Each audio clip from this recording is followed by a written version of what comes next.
Hey everyone, welcome back to another episode of Tech Basics. In this video, we will be learning how to make subtitle bigger on Netflix. To make your subtitle appear bigger on Netflix, first of all open up your Netflix application and log in, or you can also open up a web browser and type in netflix.com in the URL box and search.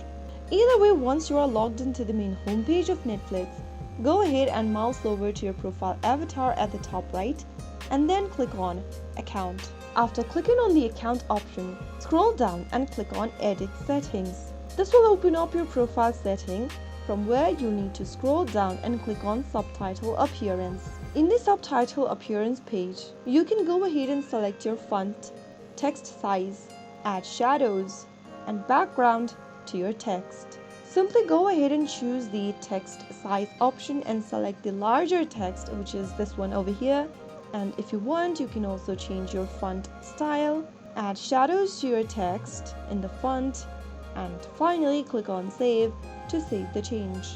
Right after you do that, you will not only be able to change your font style, but also change your font size on Netflix. So that is how it's easily done. If you found the video to be helpful, go ahead and give us a thumbs up. Don't forget to subscribe to our channel by hitting the subscribe button. Press the bell icon so that you'll never miss another upcoming upload from us. I will see you again in the next video. Thank you for watching.